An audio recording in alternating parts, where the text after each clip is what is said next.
All right, today, section 8.7, radical functions. Now, when you think of a radical, what is another way to say a radical? It is nothing more than a Number. We talked about it yesterday with radical expressions. Is it a formula? We didn't talk about radical. A square root. Square root. Square roots are radical functions. Okay, a square root is a radical expressions. Yesterday we talked about simplifying radical expressions. Today we're going to talk about graphing radical functions. Oh, we have to graph. So the first thing we're going to look at today is the radical function. The square root of x is a radical function. Now, something to think about here.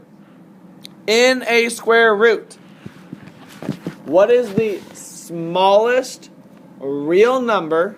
2. Listen. What is the smallest real number that can go inside a radical and still come out as a real number? 1. It is not 1. 1 is the popular choice. It is actually 0. 0 is the smallest number that can go inside a radical and still get a real number. Yes, because I can't have a negative number, because what happens when I have a negative number underneath the radical? I get those really fun imaginary numbers, those I numbers. Okay, so the smallest number that can go inside a radical is a 0. So when we're working today, you have to recall that you cannot get a negative solution underneath a radical. So the first thing here is we're going to talk about graphing f of x equals the square root of x plus 3.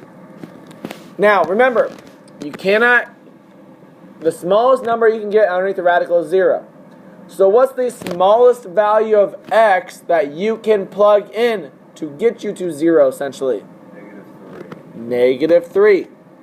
So when we graph today, we're going to be using these values to help us graph. We're going to be picking values, essentially, and plugging them in to graph. So yeah, -3 is the smallest value that can go in there. We plug -3 in. -3 plus 3 is 0. The square root of 0 is 0. I get the coordinate -3, 0. Does everybody see that so far, right? Well, along with that, what we're going to be finding is we're going to be finding what is called the domain and range. Domain, we recall now, is the x values. Range is the y. What you notice the domain is? The domain is x is greater than or equal to -3. The domain is going to be whatever that smallest value that you can plug in is. So if the smallest value we can plug in is -3, well, the domain is x has to be greater than or equal to -3, because it has to be larger than that. I can't go smaller than that, because if I do, I get negative answers underneath there. Well, next here, what do you notice about the range? My range is y is greater than or equal to 0. Hey, look. Whatever my domain was, what I plugged in, that's how I get my range. So that extreme that I plug in, that -3, whatever I get out is what I get as my range. Okay? And then besides that, we're just going to pick some other values to graph. For instance, they picked -2. Plug -2 in, square root of 1, I get 1. Notice, they went from -2, they went to 1. Why did they not use -1 or 0? Why did they all of a sudden jump to a +1? Think about that. Look up there. Why did they all of a sudden jump from -2 to 1 and not use -1 or 0? Anybody see why? And they could have used -1. I'm not saying they can't use -1 and 0, but 1 was the next best choice. Why?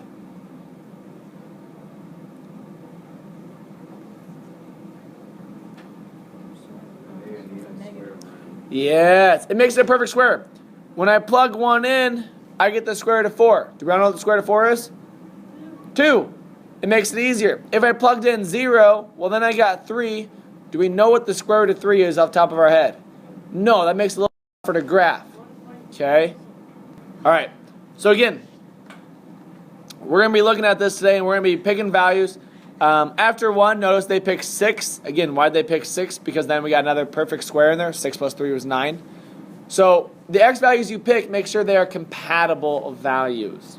And then we're going to sketch kind of what our graph looks like. So number 1 here. I want to graph the function and then identify its domain and range. F of x equals square root of x minus 2. What is the smallest x value that I can plug in underneath the radical? The smallest x value I can plug in here is 2. Smallest x value I can plug in is 2. So I plug 2 in. Square root of 2 minus 2 gets me 2 minus 2 is 0. Square root of 0 is? I get the coordinate 2, 0. And I plot that coordinate. And then notice they picked the number 3. So I plug a 3 in. 3 minus 2 is? Square root of 1 is? I get the coordinate 3, 1. What's the next best value to plug in? It is 6. I take the square root of 6 minus 2. 6 minus 2 is? Square root of 4 is? I get the coordinate 6, 2. And then the next best value to plug in is?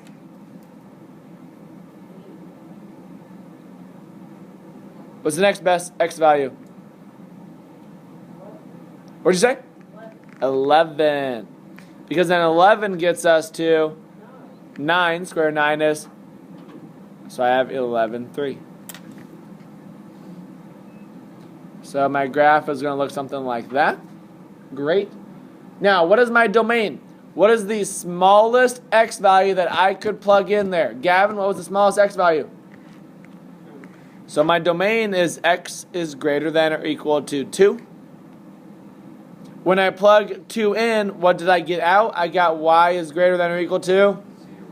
0. And that is my range. So using that, I can find my domain and range. Which part? So let's try number 2 here. Graph each function, identify its domain and range. F of x equals the square root of x minus 4. I'm going to make a t chart here. There's x, square root of x minus 4. And then I have my coordinates x, y. X. What is the smallest x value I can plug in there? Turner, what's the smallest x value I can plug in? 4. Because 4 gets me to 0. See it? So I plug 4 in. I get the square root of 4 minus 4. 4 minus 4 is? 0. Square root of 0 is? 0. I have the coordinate 4, 0. Great. What is the next best x value to plug in, Petey? 5. Because then I plug 5 in. I get 5 minus 4, which is 1. Square root of 1 is? I have the coordinate 5, 1.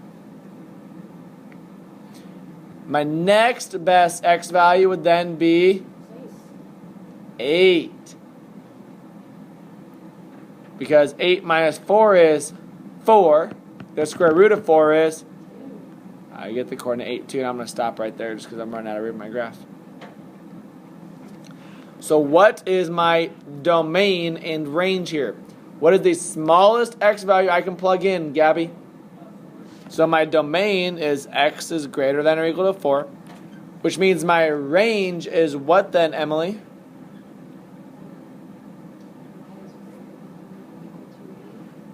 Y is greater than or equal to? 0. Because it's whatever I get when I plug in my domain. So it's the output when I plug the domain in. Does that make sense, Emily? Okay. Good work. Next problem. Try this one on your own. Now, there is a 4 out in front of the radical. That does not change anything. Just simplify it. Do all the work you just did, just like you were in your radical, and then the last thing you do is just multiply by 4. It's no different. Just simplify your radical. So you're going to have your x values. You have your 4 square root of x plus 8. Then you have your coordinates x, y. All right. Take a couple seconds. Try these out. All right, let's walk through this here. What is the smallest x value I can plug in there, Petey? -8. So I plug -8 in. -8 plus 8 is 0. Square root of 0 is 0. 0 times 4 is 0. So I get -8, 0. What's the next best x value I can plug in, Wish? I can plug -4 in. There's one before that, actually. What's the -7? Because if I plug in -7, I get 4 square root of -7 plus 8. -7 plus 8 is 1. Square root of 1 is 1. 1 times 4 is, so I get -7, 4. If you don't do that, like on an assignment, You're fine. No. And then I'd plug in, what did you say, -4? Yeah. So then I have -4. So I get -4 plus 8. -4 plus 8 is 4. Square root of 4 is 2. 2 times 4 is 8. So I get -4, 8. And then if you want one more, what was the next best value? 1. So I get 4 square root of 1 plus 8. 1 plus 8 is 9. Square root of 9 is 3. 3 times 4 is, so I get 112. And I kind of sketched the curve there. Now I got to find my domain and range. My domain here is going to be what values, Buckley? Your domain is going to be -8. So x has to be greater than or equal to -8, which means my range is going to be what, Petey? X is greater than or less than 0. Y is greater than or equal to 0. Very good. Now, last thing we're going to talk about. You notice, what was the range on all of these so far? 0. Is it always going to be 0? No, it's not actually. It just happens to be that way. For instance, if I give you a problem like this, the square root of x minus 2 plus 3, what is the smallest x value I can plug in there? 3. No, smallest x value? 2. So my domain would be x is greater than or equal to 2. Does everybody agree with that on a problem like this? When I plug 2 in, though, I would get 2 minus 2. 2 minus 2 is 0. Square root of 0 is 0. 0 plus 3 would be 3. My range here would be y is greater than or equal to 3. So if I ever add or subtract something outside of the radical, that's when my range would change. Otherwise, with square roots, it's always going to typically be 0. All right? Good work. Here is your assignment as it comes. There it is.